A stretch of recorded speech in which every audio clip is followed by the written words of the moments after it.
Hi friends, today we're going to talk about 9 habits keeping small business owners and creative professionals poor. My name is Lucas and welcome. Now, over the years of working with clients, I've noticed a pattern. Most of them are so focused on making more money that they overlook how much money they're wasting on a day-to-day basis. So today we're going to look at 9 of the most common financial leaks and I'll show you how to plug them. Every problem we have starts right here. From thinking that we don't have enough to the idea that money makes us evil or greedy. The thoughts and stories that we tell ourselves create empty bank accounts and poor financial habits. School didn't teach us anything useful about money. So most of our financial ideas have been handed down by parents or borrowed from pop culture. Luckily, there are a few simple things we can do to create a new financial foundation for ourselves. We can learn from our past financial mistakes, and we can update our thoughts and habits around money. As my mentor, Peter Crone, says, most people try to change their circumstances, but when you shift you, your circumstances will adjust. Now, the fastest way to expand our financial intelligence is through books, courses, and learning from people who are good with money. And if you're ready to learn from your past mistakes and let those go, to break through your financial blocks that have been holding you back, check out my 4-part series here. And if you're ready to create true freedom up here, check out Peter Crone in his mastermind. Now, I've been taking his courses for about 4 years, and they have helped me discover and create true freedom here, and with my finances. So if you're feeling stuck and you're not sure why, he's a great place to start.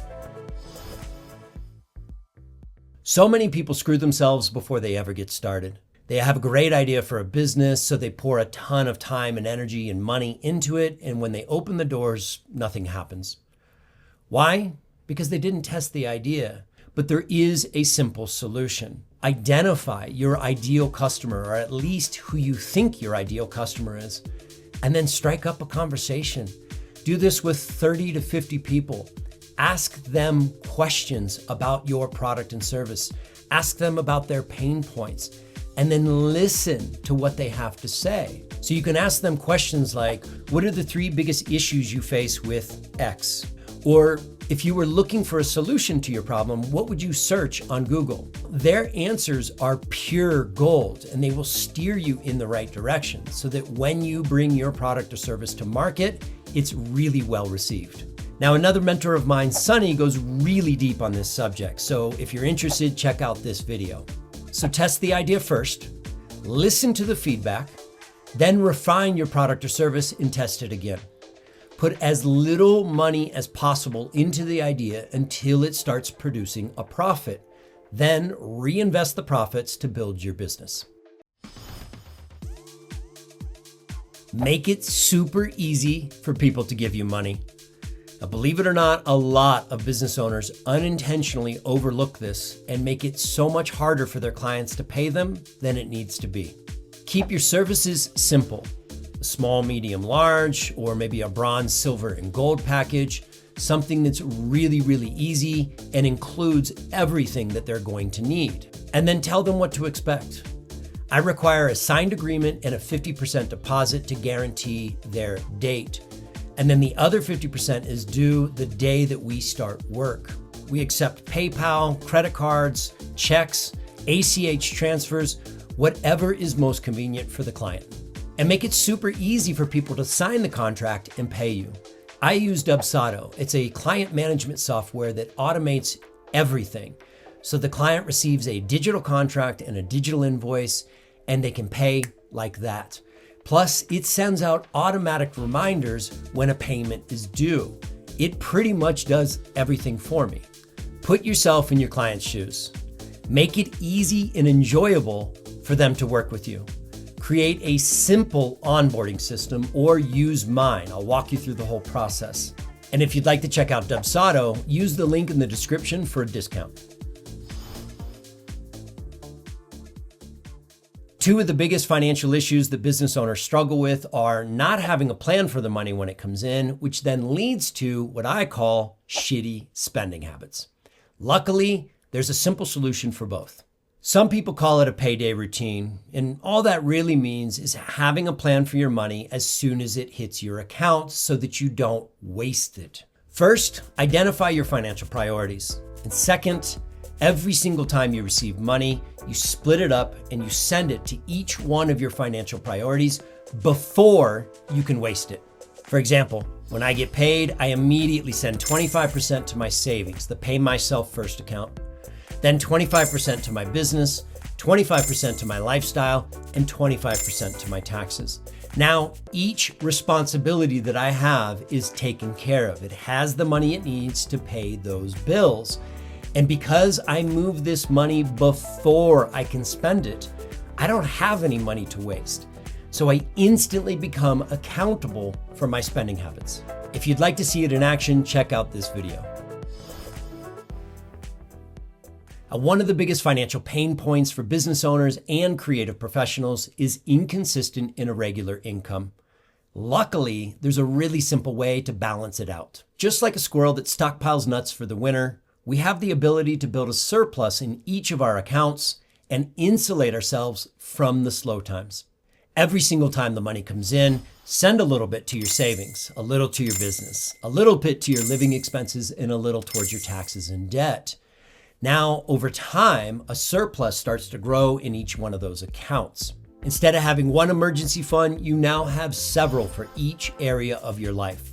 Add to your stockpiles every time you get paid. Build up a surplus and insulate yourself from the slow times. And if you want to know exactly how it works, check out this video. One of the silliest habits keeping us poor is not separating our business and personal finances. Because they're a cluttered, confusing mess, we lose track of bills, our spending habits, and late paying clients. The solution? Use one credit card and checking account for your business and one credit card and checking account for your personal. That's it. It's that simple. Now all of your business expenses are in one place, all of your personal expenses in the other. You never commingle funds, and it's incredibly easy to keep track of. And as a bonus tip, have both of your credit cards with the same financial institution. Not only will this be easy when you go to log in with one login and password, but more importantly, you'll turbocharge your benefits because you're focusing all of your spending power to one reward. So let's say you love flights. Now, every single dollar you spend in your business and personal life go towards racking up more flights. In the words of Warren Buffett, do not save what is left after spending. Instead, spend what is left after saving. And in my words, get the money, keep some money, and then spend. Every single time you receive money, immediately send a percentage to your savings, or what I call the Pay Myself First account. If you'd like to learn how to do it, check out this video. One of the biggest reasons small business owners and creative professionals stay poor is not understanding how taxes work and paying too many of them. I covered 3 things you can do to lower your tax bill in this video, but for today, I want to keep things simple. The government want us to contribute to the economy, so they offer tax incentives to anyone who does that. As business owners, we contribute to that growth, so we can take advantage of these tax incentives. So if you're out there right now as a creative professional and you haven't actually incorporated yet, but you've been thinking about it, know that you're paying more taxes than you need to. Once you set up a proper business entity, you get to take advantage of those tax incentives. Now, I'm not suggesting that you read the tax code and figure out how to do this. Instead, make your life easier and hire a certified public accountant. They will guide you on which entity is best for your situation, and they will open up a world of tax incentives to you, which basically means you're going to start paying less taxes. And there you have it. 9 of the most destructive habits keeping small business owners poor. When you're ready to take action, check out the tutorials that I've made. I'll leave links in the description, or you can start here and here. And as always, thank you so much for your time and energy. I'll see you in the next one.